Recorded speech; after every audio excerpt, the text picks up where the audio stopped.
The evening air was cool and damp, and the city lights shimmered across the wet pavement. People hurried along the sidewalks, clutching their coats, rushing to get home before the drizzle turned into proper rain. Laughter echoed from nearby cafes, the smell of roasted coffee beans mixing with the scent of baked bread and spices. Inside those warm windows, people chatted, ate, and smiled, unaware of the thin, tired man who stood quietly outside, staring in through the glass. He had been walking for hours, maybe longer. His shoes were scuffed, soles nearly gone, and his hands trembled from the cold. His face carried that dull exhaustion that comes from too many nights sleeping outdoors. The man's clothes hung loose on his frame, and his once thick coat was torn at the sleeves. He pressed a hand to his stomach as it growled softly, and his eyes darted toward a small restaurant at the corner where yellow light spilled out into the dark street. It looked warm inside. There was music playing softly from a speaker, and the scent of grilled food drifted through the open door as a customer stepped out. For a moment, the man hesitated. He'd been turned away from so many places before. People didn't like the sight of someone like him, but hunger has a way of breaking hesitation, and he could feel that sharp ache in his belly that had been there all day. He took a deep breath and stepped toward the door. The bell above it chimed as he entered, and the noise of chatter quieted for a moment.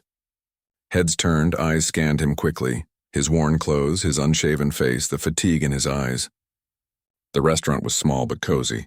Tables covered in clean cloth, a few candles flickering, and the smell of garlic butter and roasted meat filling the air. Behind the counter stood a man with a clean apron talking to a waitress. When he noticed the stranger by the door, his friendly smile faded. "Can I help you?" the manager asked, his tone polite but sharp. The hungry man nodded slowly. "Please, sir," he said, his voice raspy and soft. "I just need something to eat." "I'll do anything, just something warm." The manager frowned. "This isn't a shelter," he said. "We can't just hand out free food." The man lowered his eyes, embarrassed.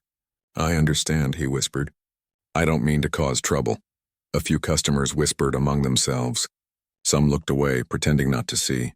Others glanced with mild pity, the kind that disappears after a few seconds. The manager sighed heavily and motioned toward the door. "Look, I'm sorry, but I can't have you disturbing the guests. You'll have to go." The man turned slowly, nodding.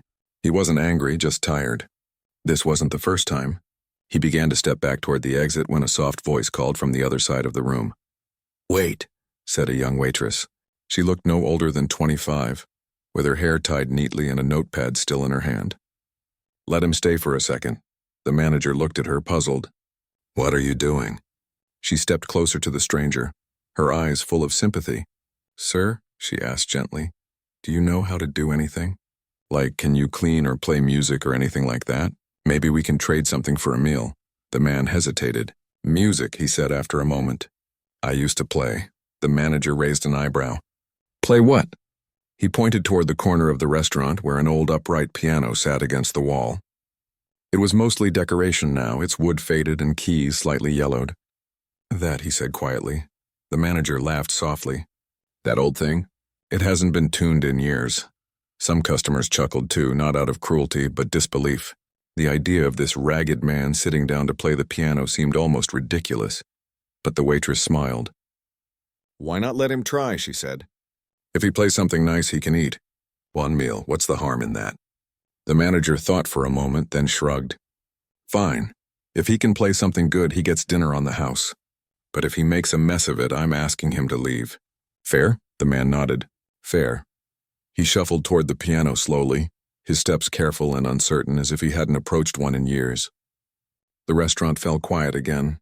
Even the sizzling from the kitchen seemed distant now. He reached the piano bench and sat down gently, his back hunched, his hands trembling slightly above the keys. For a few moments he didn't move. His reflection in the shiny wood looked back at him, a tired man lost in time. The waitress stood nearby, watching with quiet hope. She didn't know why she cared so much, but something in his voice, something in his eyes, made her feel he deserved at least a chance. The man took a deep breath, and his fingers touched the keys. At first, nothing happened. He pressed one key, then another. The sound was dull, slightly out of tune, but his fingers seemed to recognize the layout instinctively, like they remembered something his mind had long forgotten. He closed his eyes and began to play a few chords, slow and uneven, Then, as if some invisible switch had been turned on inside him, his hands began to move faster, smoother, more confident. The melody that came out was gentle, almost fragile, like a whisper. But it grew. Each note carried emotion, sadness, longing, beauty. Conversation stopped. Forks rested on plates. Even the manager, who had crossed his arms in doubt, found himself frozen in place. The man's posture changed. The tremble in his hands disappeared. His back straightened. The music poured out of him like he'd been waiting years to release it. The tune told a story of loss, of love, of time gone by. Every sound filled the room with warmth that no heater could ever give. For a few minutes, no one breathed too loudly. The restaurant, once noisy and full of chatter, was now a silent audience to a miracle they hadn't expected. The waitress felt tears gather in her eyes. She didn't even know the song, but it felt like something her heart already understood. When he finally stopped, his hands hovered over the keys, shaking slightly. The last note hung in the air, echoing softly before fading into silence. And then the room erupted into gentle applause. Not loud, not chaotic, just sincere. People clapped, some smiling, some shaking their heads in disbelief. The man looked around, confused, almost afraid. He wasn't used to being seen, that was... The waitress began, searching for the right word. Beautiful. The manager stepped forward, speechless for a moment. You played like someone trained, he said. Where did you learn that? The man gave a small, tired smile. A long time ago, he whispered. Another life. The waitress hurried to the counter and brought him a plate of warm food. Here, she said softly. Eat, please. He looked down at the food. Real food, not scraps, not something pulled from a bin. The smell of roasted chicken and herbs made his eyes fill with tears. He muttered a quiet thank you before eating slowly, savoring each bite as if it were gold. Around him, the atmosphere had changed. People began to talk again, but now in softer tones. They weren't mocking or judging anymore, they were curious, moved. Someone asked the manager to let the man play again later. Another offered to pay for his meal. A couple of customers even recorded small clips of his playing, wanting to share the moment that had just unfolded. As he ate, the waitress leaned against the counter, watching him quietly. She didn't know his name, where he came from, or what his story was. But something told her this wasn't the last time they would see him. There was something deep behind those tired eyes, something more than hunger, more than hardship. There was a story that had been buried under years of silence. Outside, the drizzle had turned into gentle rain. Drops tapped softly against the windows as the streetlights shimmered. Inside the little restaurant, warmth lingered in the air, not just from the food or the heaters, but from something invisible that had passed through the room when that man's music filled it. The manager returned to the counter and looked at the waitress. You were right, he said quietly. That man's got something special, she smiled. I think he just needed someone to listen. The man finished his meal and stood up, his hands folded. Thank you, he said, voice trembling with gratitude. You've been kind. Will you come back? The waitress asked softly. He looked at the piano, then at her. If you'll let me, he replied. And with that, he stepped out into the night, the bell above the door ringing faintly as it closed behind him. The sound of rain met him again, cool and fresh, washing over the city streets. But for the first time in a long while, his heart felt a little lighter. He didn't have a home to return to. He didn't know what tomorrow would bring. But tonight, just for tonight, he had music, warmth, and a full stomach. And somewhere inside him, a forgotten spark had come back to life. The next morning, the city awoke to its usual rhythm, cars honking, people hurrying to work, street vendors calling out for customers. But for the man who had played the piano the night before, the morning was quieter, slower, filled with an unusual mix of hope and uncertainty. He had slept on a bench in a nearby park, wrapped in the thin coat he had worn for days. The cold had bitten through it, but he didn't mind. Last night had given him something far more comforting than warmth. He had felt seen. As he rubbed the sleep from his eyes, he remembered the warmth of the restaurant, the kind voices, the soft glow of the lights. He smiled faintly to himself. For the first time in a long while, he felt the tiniest spark of belonging. But reality quickly crept back in. The hunger was still there, gnawing at his stomach, and he had nowhere to go. He wandered the streets slowly, letting his eyes follow the small shops opening for the day. The city was alive with the sound of footsteps, chatter, and the occasional bark of a street dog. People moved past him without noticing, some throwing brief glances, others too absorbed in their own world. It was easy to feel invisible here, but the memory of last night reminded him that even for a moment someone had truly seen him. By late morning, he found himself drawn back to the little restaurant. Something about that place, the way it had held him and his music, called to him like a magnet. He approached slowly, careful not to alarm anyone. The bell above the door chimed softly, and a few heads turned, familiar recognition in their eyes. The waitress from the night before smiled warmly at him. "You're back," she said, her voice gentle but filled with surprise. "Did you sleep okay?" He nodded. "I managed," he replied. "Thank you." She gestured toward a small table in the corner. "Sit down for a moment." "Are you hungry again?" He hesitated, not used to such kindness. "Yes, I am," he said finally. She smiled and went to the counter to fetch some food.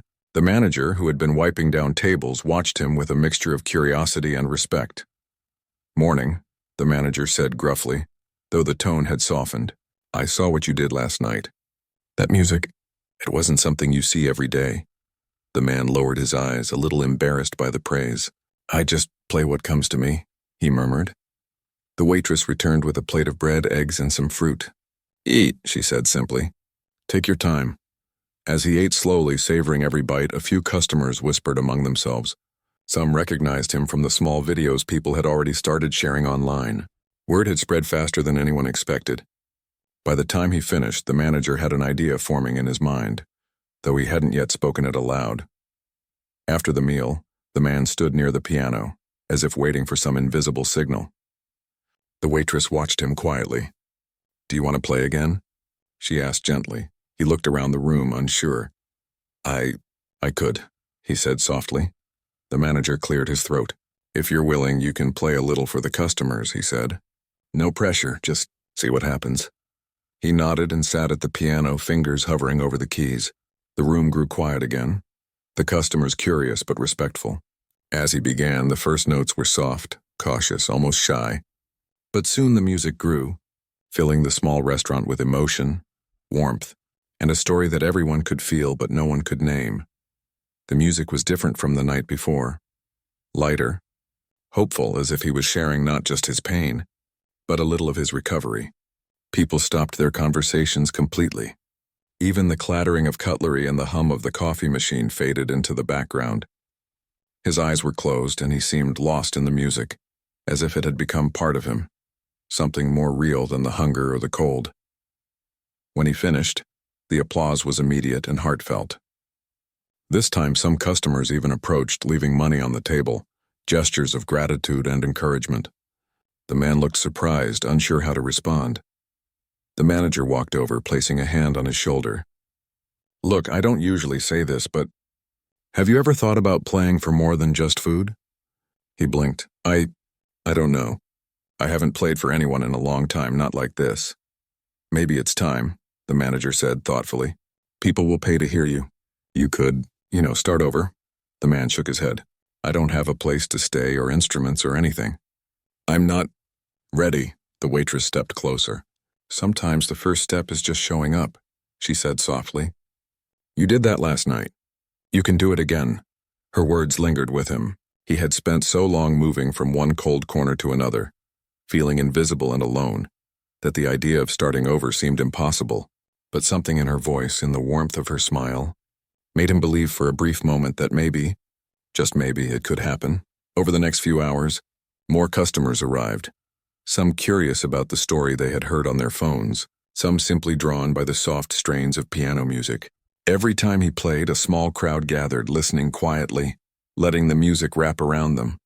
Some were moved to tears, some whispered to one another about how remarkable it was, and some just sat still and content, absorbing the sound.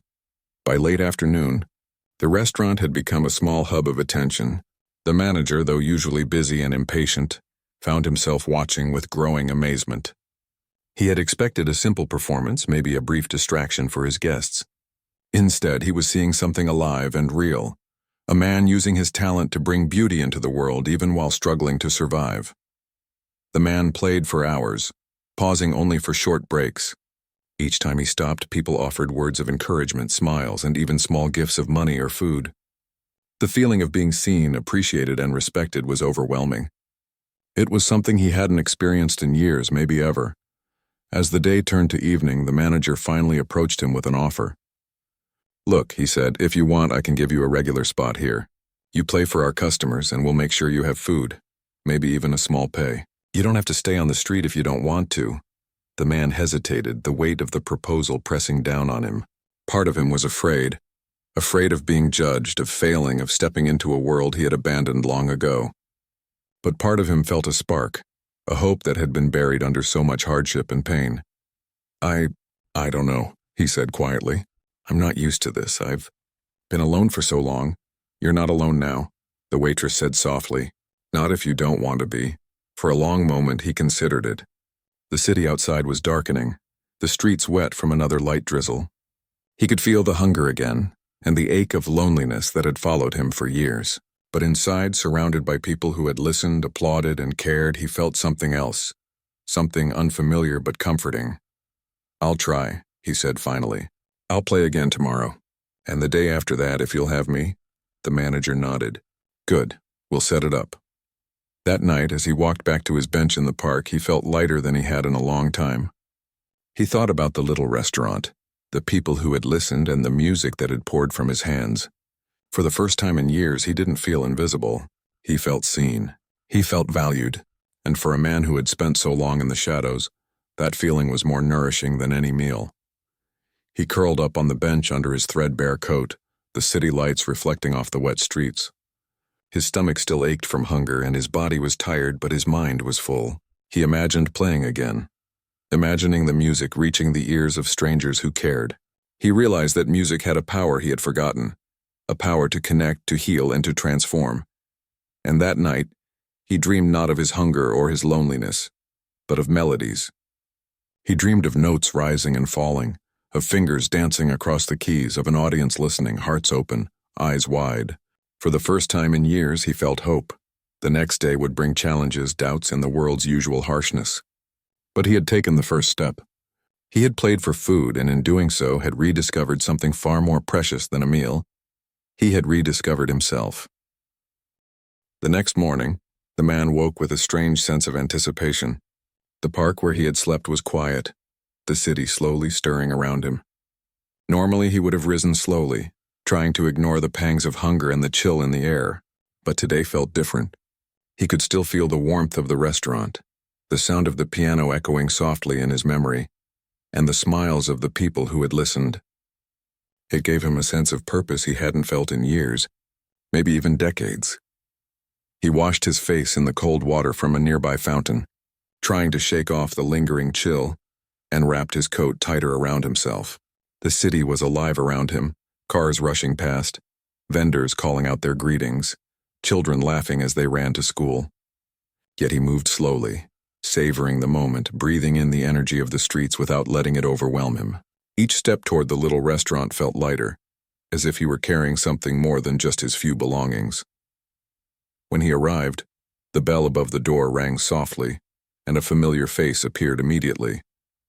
The waitress's smile was warm, genuine, and it reached her eyes. "You're here early," she said, nodding toward him. "Did you sleep okay?" He nodded. "Better than I thought I would," he admitted. She glanced toward the manager, who was already arranging the tables and wiping down the counter. "He's ready for you," she said softly. The man approached the piano, his fingers brushing over the worn keys. They felt rough under his touch, but he didn't mind. These keys, imperfect and aged, held memories he hadn't yet shared, and today he was ready to release them. The room was still quiet, the hum of the city outside muted by the soft chatter and clinking of dishes inside. As he began to play, the first notes were cautious, gentle, like the tentative steps of someone finding their way in a long-forgotten place. But then, as if the music recognized him, his fingers moved with increasing confidence. The melody was richer this time, carrying layers of emotion, melancholy, hope, resilience, all woven into each note. The sound filled the room, wrapping around the diners, touching them in ways words never could. A small crowd had gathered, drawn by the quiet buzz of his music. Some were curious, some skeptical, and others were captivated immediately. Their conversations stopped as they listened, the clatter of cutlery and cups fading into the background. The manager leaned against the counter, watching closely, a mixture of awe and disbelief on his face. He had never seen anything like this in his restaurant. The man's eyes remained closed, lost in the music, in a world where hunger and exhaustion didn't exist, at least for a little while. The notes seemed to tell a story, of loss, of wandering, of quiet triumph. Every crescendo, every pause carried a piece of him, a truth he had kept hidden from the world. People in the restaurant felt it too. Some whispered quietly to their companions, "This is incredible," or, "I can't believe someone so broken could play like this." The waitress watched him, her heart swelling with admiration. She didn't know the depth of his past, the years of struggle he had endured, but she felt the power of his presence, the sincerity in every note. For a few moments, she forgot about orders, about the customers, about the busyness of the day. She was just there, witnessing something rare and beautiful. When he finished the first piece, there was a moment of silence. It was not awkward, not empty. It was the kind of silence that holds respect, that allows a room to absorb the impact of what it has just witnessed. And then slowly the applause began. Gentle at first, then louder, more genuine. People clapped, some rising from their seats, others pressing tips into the jar on the counter, moved not just by his skill, but by the humanity in his performance. He looked up, startled by the attention. The last time he had been seen like this, it had been in a concert hall decades ago. This was different. There were no cameras, no fancy lighting, no applause echoing through a grand space. Just ordinary people, eyes bright with wonder, hearts open. For the first time in a long time, he felt truly seen. The manager approached him cautiously, unsure whether to speak or just let the moment linger. "You have a gift," he said finally, his voice low but sincere. "People would pay to hear this. You could make a life with it if you wanted." The man shook his head slightly, a mix of humility and doubt in his eyes. "I don't know," he said softly. "I've been away from this for so long. I don't even know if I remember how to be a part of the world anymore." The waitress stepped closer, resting a hand lightly on his arm. "You don't have to do it alone," she said. "We're here. People are listening. They want to hear you. Maybe this is your way back." He looked at her, gratitude and uncertainty warring in his expression. He had been alone for so long, drifting from one day to the next, unseen, unheard, surviving on scraps and the kindness of strangers. The idea of stepping back into a world that had moved on without him was terrifying. And yet, the warmth in her eyes, the belief in his talent made him consider it, made him feel for the first time in years that he could try. Throughout the day, he played for the restaurant's customers. Each performance was slightly different, as he experimented with melodies and rhythms, letting the music flow naturally from his hands. Some customers returned, drawn back by the story they had heard, wanting to witness his talent again. Others stayed quietly mesmerized, letting the music wash over them. By evening, a small crowd had formed outside, listening through the windows, captivated by the sound spilling into the street. The manager had never seen such a reaction. He approached the man again, this time with a more serious expression. "If you're willing, I want to offer you a chance. Not just meals, but a regular spot here. You play for our guests, we make sure you're fed. We'll even help you get started. Find a place to stay if you want. This could be the start of something more." The man hesitated. Fear and doubt rose immediately. What if he failed? What if he couldn't handle it? What if the world outside this restaurant judged him again? But then he remembered the looks on the faces of the people who had listened that day. The warmth, the awe, the genuine appreciation. He remembered the sense of being alive, of being seen, and he realized something important. He didn't want to hide anymore. I'll try," he said quietly. "I don't know what comes next, but I want to try." The manager nodded, a small smile tugging at his lips. "Good. We'll figure it out together." Over the next few days, a routine began to form. The man would arrive early in the morning, sometimes with breakfast provided by the restaurant, sometimes with nothing but hope in his pocket. He would sit at the piano, warming up with familiar pieces before exploring new melodies. Customers began to recognize him, some coming specifically to hear his music, some just stopping by out of curiosity. Each day, the applause grew louder, more heartfelt, and with it, the man's confidence slowly returned. During breaks, the waitress would sit with him, talking quietly about simple things, weather, food, stories from the city. They didn't pry into the depths of his past, but they listened when he chose to speak. And sometimes, when he felt particularly brave, he shared small fragments of his life, memories of music halls, distant cities, faces long gone, and the moments of joy and sorrow that had shaped him. It was during one of these breaks that a customer approached him, holding a small envelope. "I don't usually do this," the man said hesitantly, "but someone told me your story. You deserve this." Inside was a small amount of money, not much by the city's standards, but enough to mean something. The man looked at it, then at the customer, speechless. It wasn't about the money. It was about the recognition, the acknowledgement that his struggles mattered, and that his talent had value. That evening, as he packed up his few belongings, he paused to look around the restaurant. The room was dim now, the day winding down, but the warmth lingered. Laughter and conversation floated in the air, a gentle reminder that life moved forward even as it held space for him. He realized that this little place, once just a refuge for a meal, had become something more, a bridge back to a world he had long believed had forgotten him. Walking back to the park, he carried with him a sense of purpose, fragile but growing. The city streets were wet with another evening rain, reflecting the lights like tiny stars scattered across the pavement. He thought of the music, of the people who had listened, and of the possibility that tomorrow could be even better. For the first time in a very long while, he didn't just survive, he began to hope. And as he lay down that night, under the thin coat that had been his constant companion, he closed his eyes not with fear or resignation, but with anticipation. The music had returned to him, along with something even more precious, a sense that he could belong, that he could be seen, and that he could find his way back into a world that hadn't given up on him. The next morning, the man woke with the faint sunlight slipping through the cracks of the park benches. The chill in the air made him shiver, but today he felt different. Last night had been quiet, yes, but he slept with a sense of anticipation that he hadn't felt in years. He could still feel the echoes of applause from the restaurant, the warmth of people listening, the way their faces had brightened when his fingers danced across the piano keys. He packed the few belongings he carried with him, some worn clothing, a small notebook and an old photograph tucked safely inside, and made his way through the quiet streets toward the restaurant.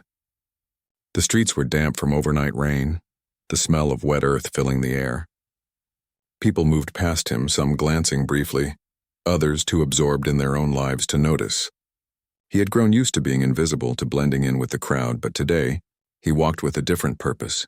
When he arrived, the bell above the door rang softly, and the familiar waitress appeared, her smile lighting up the room. "You're early again," she said gently. "Did you sleep well?" "I did," he replied quietly.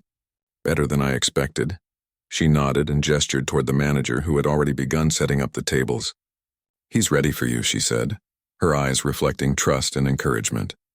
He walked to the piano, his fingers brushing the keys with a mix of reverence and longing. They felt familiar, rough under his touch, but comforting. The first notes were soft, hesitant, like a quiet greeting to the world he had avoided for so long. Then gradually, he allowed the music to grow, each note carrying more confidence, more emotion. The melody was intricate, full of layers that spoke of sadness, hope, and the faint light of resilience. The restaurant grew quiet again. Patrons stopped talking. The clatter of cutlery paused, and even the hum of conversation from the kitchen faded into the background. The manager leaned against the counter, watching with a mixture of awe and disbelief. He had never imagined that a piano tucked in the corner of his small restaurant could hold such power, such emotion. The man played for hours that morning. Each piece was different yet connected, like chapters of a story he had been waiting to tell for years. Some customers returned, drawn by curiosity and the stories they had heard on their phones. Others stayed quietly, mesmerized by the music, letting it wash over them. Every note seemed to bring him closer to something he had long forgotten, a sense of belonging. During a short break, the waitress approached him with a cup of warm tea. "You're amazing," she said softly. "Do you know that?" He shook his head slightly. "I don't feel amazing," he admitted. "I just play what I feel. That's all I can do." She smiled, understanding. "That's exactly what makes it amazing. People can feel it. They can feel you."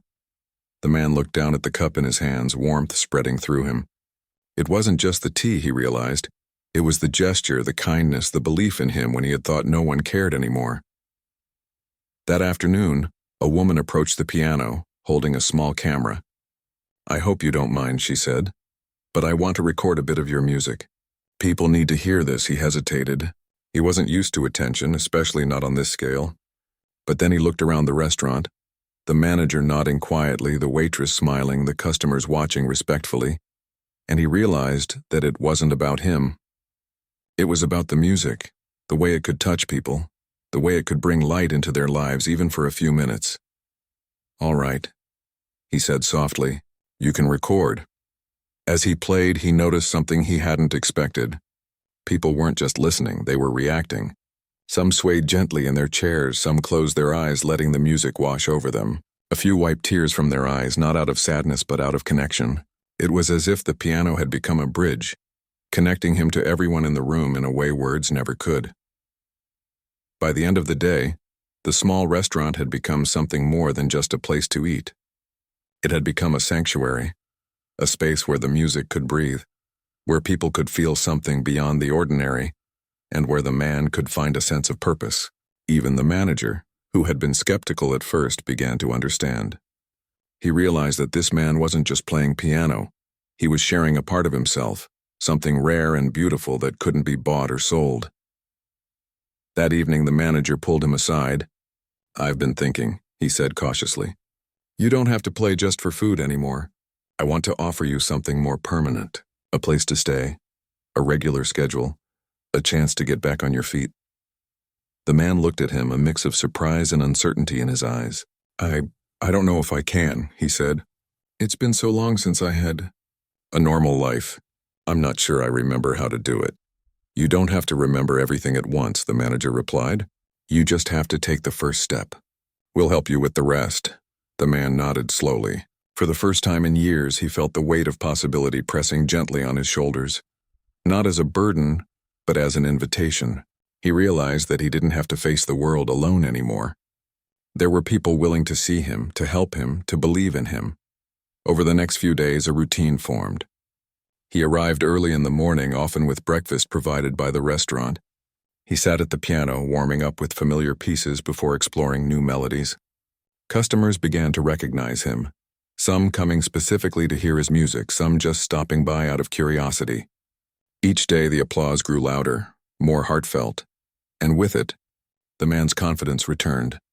During breaks, the waitress would sit with him, talking quietly about ordinary things, weather, food, stories from the city.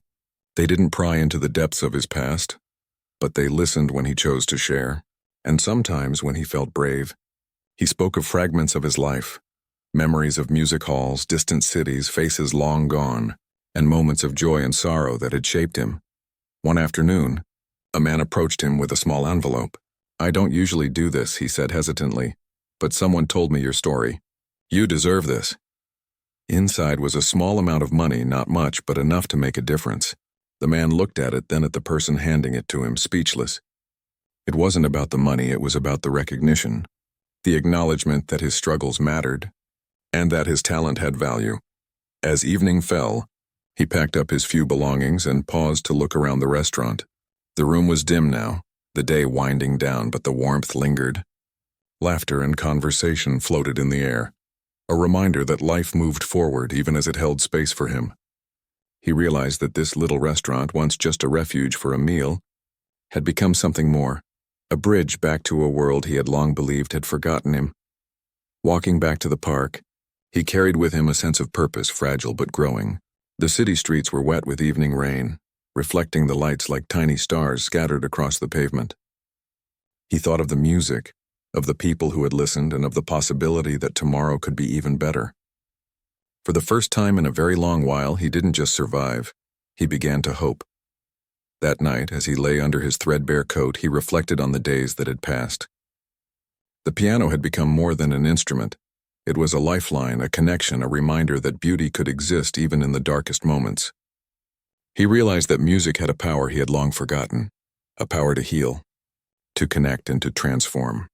He closed his eyes, thinking of the people in the restaurant, The faces that had turned toward him with curiosity and warmth, the applause, the gentle words of encouragement. He imagined the next day, the next song, the next moment of connection. And for the first time in years, he didn't feel invisible. He felt seen. He felt alive. And as he drifted into sleep, he carried with him a quiet but unshakable truth. The world had not forgotten him. He could rebuild. He could return. He could let the music guide him. And somewhere deep inside, a small flickering hope began to grow. One that promised the possibility of a future he had long thought lost. The following morning, the man woke to the soft light of dawn creeping through the trees in the park. For the first time in a long while, he felt a sense of calm rather than dread. The chill still bit at his fingers and toes, but the anticipation of the day made the cold feel almost bearable. Today was different. Today he wasn't just surviving, today he had a purpose. As he packed his small belongings, he thought about the restaurant, the piano, the faces of the people who had listened. He remembered the applause, the quiet murmurs of appreciation, and the small gestures of kindness that had made him feel human again. The warmth of it lingered inside him, like a soft fire refusing to be extinguished. He made his way through the quiet streets, letting the city wake around him. The vendors set up their carts, the smell of fresh bread and coffee filled the air, and children hurried to school, their laughter echoing through the morning. Normally, he would have drifted along, unnoticed, blending into the crowd, but today his steps felt purposeful. He wasn't just passing through, he was returning to a place that had welcomed him when the world had mostly ignored him. When he arrived at the restaurant, the familiar bell rang above the door, and the waitress was there almost immediately. Her smile was steady and warm, and it made him feel at ease. "Good morning," she said softly. "Did you sleep well?" "I did," he replied quietly. "Thank you." She gestured toward the manager who had been arranging chairs and checking tables. "He's ready for you," she said. The man nodded and moved toward the piano. His fingers brushed the keys, feeling the familiar resistance under his touch. They were rough and uneven in places, but comforting. He placed his hands on the keys and closed his eyes, letting the music flow naturally. The first notes were soft, hesitant, like a greeting after a long absence. Then gradually the melody grew, filling the room with layers of emotion, longing, hope, sorrow, and the faint light of resilience. As he played, something unusual began to happen. People weren't just listening. They were leaning in, paying attention to each subtle shift in the music. Some whispered quietly, trying to understand what it was that made this performance so moving. Others closed their eyes, letting the music carry them away from the ordinary world outside. Even the manager, who had initially been skeptical, watched in awe. He had never imagined that a simple piano tucked in the corner of his small restaurant could hold such power. During a brief pause, the man opened his eyes and noticed something that made his heart skip a beat. A journalist was standing at the edge of the room, notebook in hand, eyes bright with curiosity. "I hope you don't mind," the journalist said, "but I've heard about you and I want to share your story." The man hesitated. Public attention was new, intimidating, and frightening. He had been invisible for so long, drifting along without notice, and the thought of being seen on a larger scale was overwhelming. But then he looked around the restaurant, the manager nodding gently, the waitress smiling encouragingly, and the customers watching him respectfully, and he realized it wasn't about him. It was about the music, the story it told, and the way it connected with people. "All right," he said softly. "You can write about it." The journalist smiled, nodding. "Thank you. People need to hear this." The man returned to the piano, his fingers finding the keys with a sense of purpose that surprised even him. Today, he didn't just play for the restaurant, he played for everyone who might one day hear the story. Everyone who needed to know that even in the darkest moments, hope could return. His hands moved with confidence now, weaving melodies that spoke of resilience, of pain transformed into beauty, of a life that refused to be forgotten. By the afternoon, the restaurant had become busier than ever. People who had heard about him on social media, or from friends, began to arrive, curious to see the man who had brought music back to life in a small corner of the city. Some came quietly, sitting and listening, captivated by the skill and emotion of his performance. Others brought their families, wanting to share the experience with those they loved. Each time he played, he felt a growing connection with the audience, a sense of being part of something larger than himself. During a short break, the waitress sat with him, handing him a cup of tea. "You've touched so many people," she said softly. "Do you know that?" He shook his head. "I don't feel like I've done anything special," he admitted. "I just play what I feel." "That's exactly what makes it special," she said. "People can feel it. They feel you." He took a sip of tea, warmth spreading through him. It wasn't just the drink, it was the gesture, the kindness, the fact that someone believed in him when the world had mostly ignored him. For a brief moment, he allowed himself to imagine a life where he didn't have to fight to survive every day, where he could share his music and be appreciated, not judged. Later that evening, the manager approached him once more. "I've been thinking," he said cautiously. "I want to offer you something more permanent. A place to stay, a regular schedule, maybe even some pay. You don't have to be alone anymore. This could be the start of something new." The man's heart raced. He had lived so long in the shadows, surviving day by day, that the idea of stability and support was almost unbelievable. Fear and doubt rose immediately. What if he failed? What if he couldn't handle the world outside the restaurant? But then he thought of the people who had listened, who had applauded, who had offered kindness and respect. He realized that for the first time he could step into the world without hiding. I'll try," he said quietly. "I don't know what comes next, but I want to try." The manager smiled, a small but genuine expression. "Good, we'll figure it out together." Over the next few days, a routine began to form. The man arrived early, often with breakfast provided by the restaurant. He warmed up at the piano, played for the customers, and slowly began to explore new pieces and melodies. People started to recognize him, returning to hear his music, spreading the word about the talent they had witnessed. Each day, the applause grew louder, more heartfelt, and with it, his confidence grew stronger. During breaks, the waitress would sit with him, talking quietly about ordinary things, weather, news, stories from the city. Sometimes, when he felt brave, he shared fragments of his past, memories of concert halls, distant cities, faces long gone, moments of joy and sorrow. It wasn't easy, but he felt a sense of trust growing, a feeling that he could open himself slowly without fear of judgment. One afternoon, a young man approached him with a small envelope. "I don't usually do this," he said hesitantly, "but someone told me your story. You deserve this." Inside was a modest sum of money. The man looked at it, then at the young man, speechless. It wasn't about the amount, it was about the acknowledgement, the recognition that his talent and his struggles mattered. By evening, he packed up his few belongings and looked around the restaurant. The room was dim now, the bustle of the day fading, but the warmth remained. Laughter and conversation floated through the air, a gentle reminder that life moved forward even as it held space for him. He realized that the restaurant had become more than just a place to eat. It had become a bridge back to a world he had thought had forgotten him. Walking back to the park that night, he felt a sense of fragile but growing hope. The streets glistened from the evening rain, reflecting city lights like scattered stars. He thought of the music, of the people who had listened, of the possibilities that lay ahead. For the first time in years, he didn't just survive. He began to believe in the chance of a future. As he lay down under his threadbare coat, he thought about the music and the people who had been touched by it. The piano had become more than an instrument. It was a lifeline, a connection, a way to bring hope into the world. He realized that even in the darkest moments, beauty and purpose could return. He closed his eyes, imagining the faces in the restaurant, the applause, the smiles, and the gentle encouragement he had received. He thought about the possibilities of tomorrow, the new melodies he could play, the connections he could make. For the first time in a long while, he felt visible, valued, and alive. And as he drifted into sleep, a quiet but unshakable hope settled in his chest. The world had not forgotten him. He could rebuild. He could return. He could let the music guide him. Somewhere deep inside, a spark had been reignited, a spark that promised the chance of a future he had long thought lost.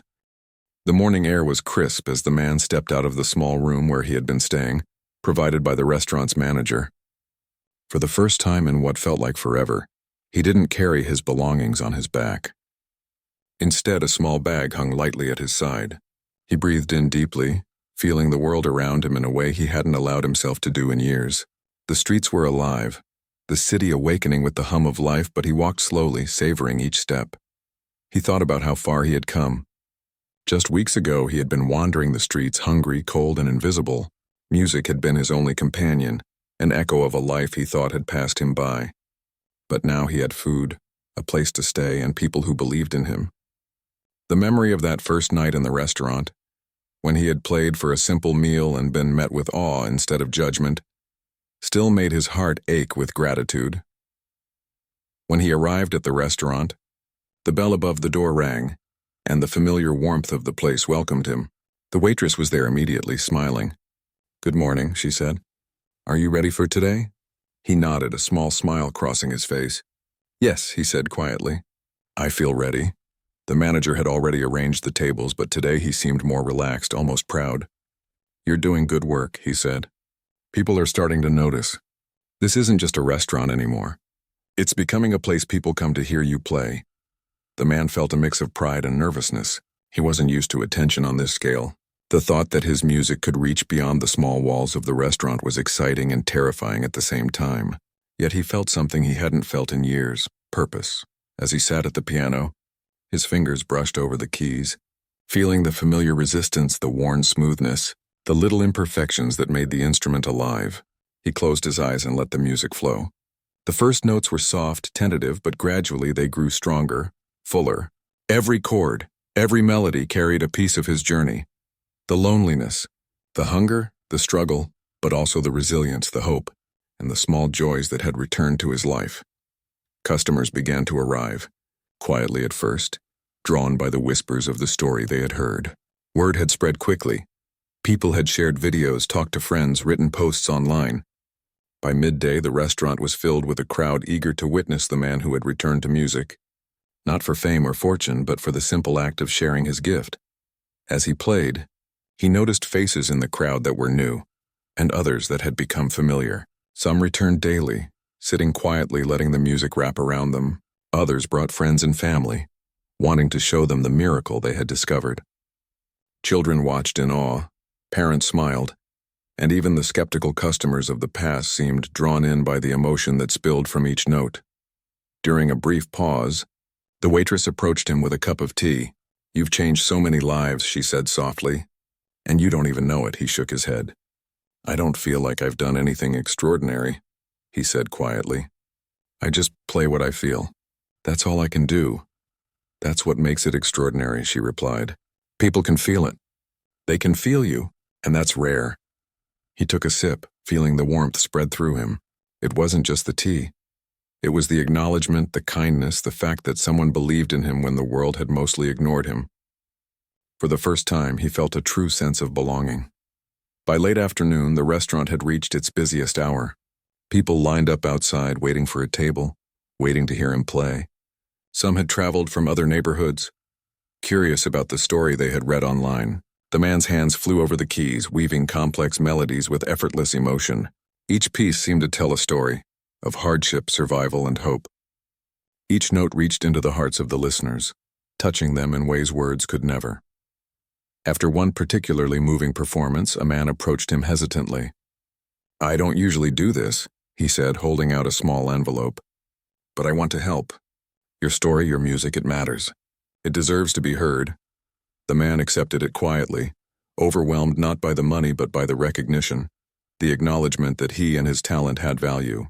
It was a small gesture, yet it carried more weight than he could express. He realized that people were beginning to see him as more than just the hungry man who had wandered into the restaurant weeks ago. They were seeing him as a musician, a human being, a story of resilience. As evening approached, the manager approached him with an idea. "I've been thinking," he said cautiously. "People are talking. There's interest beyond just the restaurant. I want to help you share your music with more people. Maybe a small concert, or even regular performances at other places. We could help make that happen." The man hesitated. The thought of stepping further into the world outside the restaurant was frightening. He had been invisible for so long, surviving day by day, and the idea of being seen by even more people was intimidating. Yet he thought about the faces in the restaurant, the applause, the warmth he had received, and something shifted inside him. I'd like to try," he said quietly. "If you'll help me." The manager smiled. We will. You've earned it. Over the next few days, preparations began. Flyers were put up, announcements made, and the small restaurant started to feel like the center of something much bigger. The man practiced tirelessly, experimenting with new melodies, refining old ones, letting his music grow richer, deeper, more alive. He felt nervous, yes, but he also felt excitement he hadn't known in years. He was no longer just surviving, he was living. The night of his first public performance outside the restaurant arrived. A small hall had been rented, modest but welcoming. People filled the seats, buzzing with anticipation. Some had heard of him from the restaurant, others from online posts, and some were simply curious. He stepped onto the stage, the piano waiting for him, and for a moment the world seemed too big, too bright. Then he remembered the restaurant, the waitress, the manager, the customers, the people who had believed in him. He sat at the piano, closed his eyes, and let his hands move over the keys. The first notes were soft, then grew, carrying with them the journey of a man who had wandered in darkness and found light. The audience was silent, enraptured, feeling each note, each pause, each crescendo. By the end of the performance, the room erupted in applause. People cheered, some standing, some wiping away tears. The man stood, overwhelmed by the response. He realized in that moment that he had not only shared his music, but had shared a piece of himself. The struggles, the hunger, the loneliness, and the hope.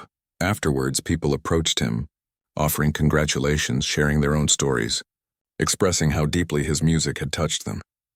A few offered opportunities, small and large, to continue performing. Others simply wanted to thank him for reminding them of the beauty that could emerge even from the darkest times. That night, as he returned to the small room the restaurant had provided, he felt a sense of peace he hadn't known in years. The city outside was quiet, the hum of life continuing, but inside him something had shifted permanently.